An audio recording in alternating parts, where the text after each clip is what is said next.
Hello, third graders. So good to see you virtually. I wish that we were still at school so I could be teaching you for real, but here's some virtual math for you today.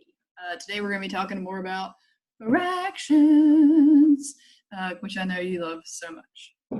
Here are some examples of some fractions. Remember that we have two parts to a fraction. The numerator, which is your top number, and that represents the part, and your denominator, which is your bottom number, and that represents the whole thing. How many pieces are in the whole thing? So this is a model of that. You've got 3 parts shaded in. That would be your numerator, and 4 parts in the entire thing in the whole. So that represents your denominator there.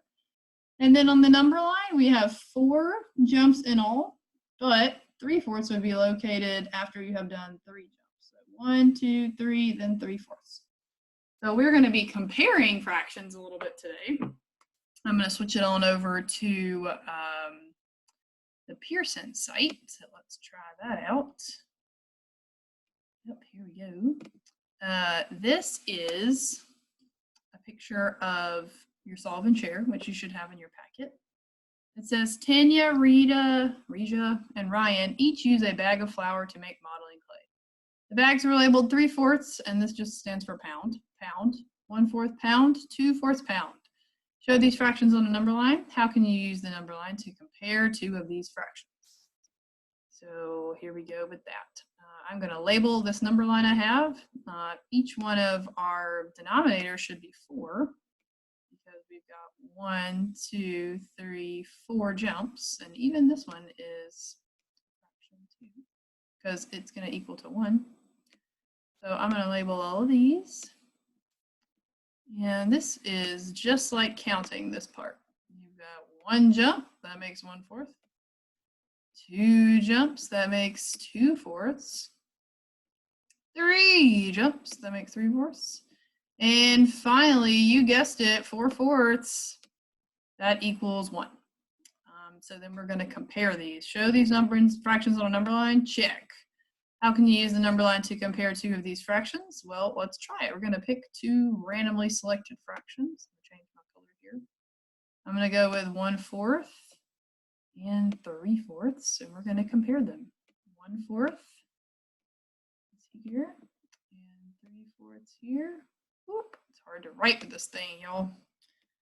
And we're going to say that 1/4 is less than 3/4. Remember that the mouth is facing the bigger fraction. It wants to eat the big one. All right, moving on to our next screen. We're going to see some more examples of comparing fractions with our visual learning, and hopefully this will play well for you, and you can follow along in your packet.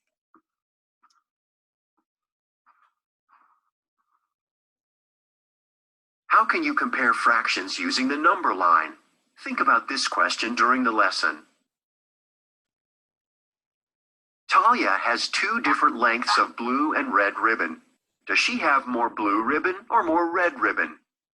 Look at the numerators and the denominators of each fraction. You can compare the fractions by reasoning about their size using benchmarks or models, such as number lines. What is the same about the fractions? What is different? All right, so you should see pretty quickly that our denominators are the same, ding, ding, ding, and our numerators are different. I'm going to try to annotate on here, write a little bit.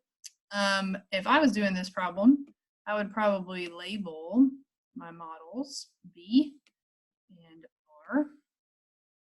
And you could either draw a number line or draw boxes. I'm going to draw a box for right now. So we're going to be talking a lot about number lines today. Whoa! Let's redo that. You want to try to make your boxes close to the same size. It doesn't have to be perfect because this is not art class. Sorry, Miss Linsky. But it should be close. You don't want your red box to be way bigger than your blue box because fractions are all about equal sharing. So I'm going to split each one into 3 parts. And again, you want your parts to be pretty close to equal. It might not be perfect, but pretty close. And then you are going to color those in. So blue is 2 and red is 1. So you can see pretty clearly that the blue is the winner. Ding, ding, ding. It is more than the red. So we're going to see that in a different way. Just a second. Let's continue with our video. The denominators are the same. The numerators are different. The fractions both refer to 1 yard of ribbon. This is the whole. You can use a number line to compare 1/3 and 2/3.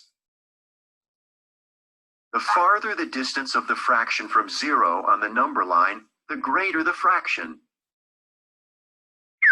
On the number line, 2/3 is farther to the right than 1/3. Which is a correct comparison?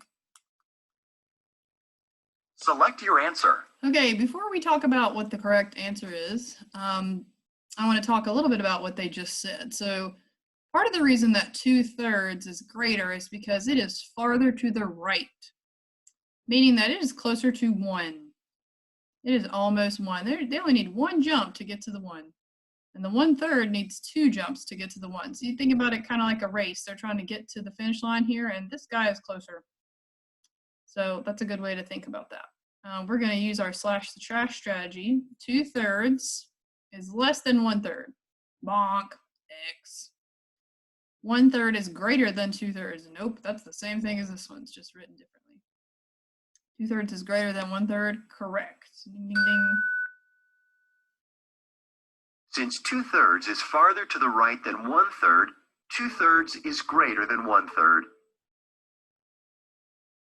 What is another way to tell which fraction is greater? So you could do exactly what we did, which is draw a model, or you can do what they're about to say.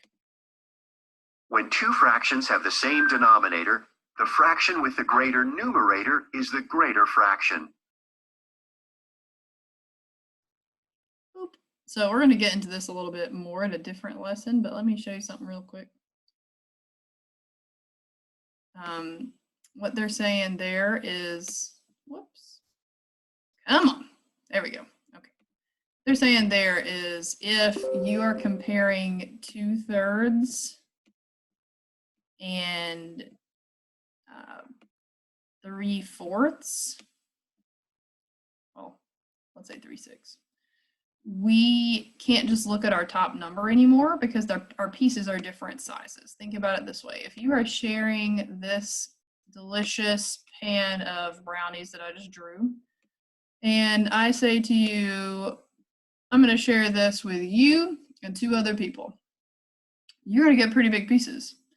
But if I have the same size pan of brownies, close to the same size, and I say, hey, we can share this with 6 people, and look at what happens to your pieces. They're a lot smaller now, right? One of these pieces is not the same size as one of these pieces. It wouldn't be the same. So we're not going to compare that right now, but you can see that these pieces are smaller than those pieces. So you can only look at your top numbers like that when your denominators are the same. So let's keep going with what we got. Okay, X and try it. They are showing us some fraction strips. So this is what we kind of looked at, but in a different way. 1/3, 2/3, and this is just 1/3. So again, that 1/3 is 1 jump away, 1 piece away from being a whole, whereas 1/3 is 2 jumps away from being a whole. Talia has more blue ribbon than red ribbon. Now you know how you can compare fractions using the number line. All right, let's move right along to student addition practice. This is what you should see in your packet. This is the page that kind of reminds you of what was in the virtual learning. It talks a little bit about in here a benchmark fraction. A benchmark fraction would just be a fraction that you are familiar with that you can use to compare. For example, like 1/2. You know that 1/2 would be in the middle somewhere, like right here. If you knew that 1/3 was less than 1/2 and that 2/3 was greater than 1/2, then you could compare it that way. That's all that means. Okay, so this first one is worded a little weird, but it's not actually that hard if you read it carefully. When two fractions refer to the same whole, that means the pieces are the same, the denominators are the same. What do you notice when the denominators you're comparing are the same? So here's what they're saying. Let me give you a concrete example. I think that would be helpful. They're saying if you've got thirds here, how do you compare them? How can you compare these two fractions? You just look at the top number, right? When your denominators are the same, you just look at the top number. So I'm not going to write that because me trying to write that with this pencil would be really bad. But you just look at the top number. That's your answer. And you can pause the video if you need, or replay that part if you need to hear what I just said. Down here, write a problem that compares two fractions with different numerators. So we want our top numbers to be different. So let's go with 4 and 7. And remember that if your bottom numbers are the same, it does not matter. Like if your bottom numbers are the same, excuse me, if your bottom numbers are the same, your denominators are the same, then that makes it super easy to compare. So even if this was 400ths and this was 700ths, we know that 700ths is bigger because it's closer to being at the end. You could do a smaller fraction. I'm just giving you a silly example there. Down here, we are going to just use these number lines they already drew to compare. So 2/4 is right here, and 2/3 is right here. 2/3 is going to be greater because remember what we talked about.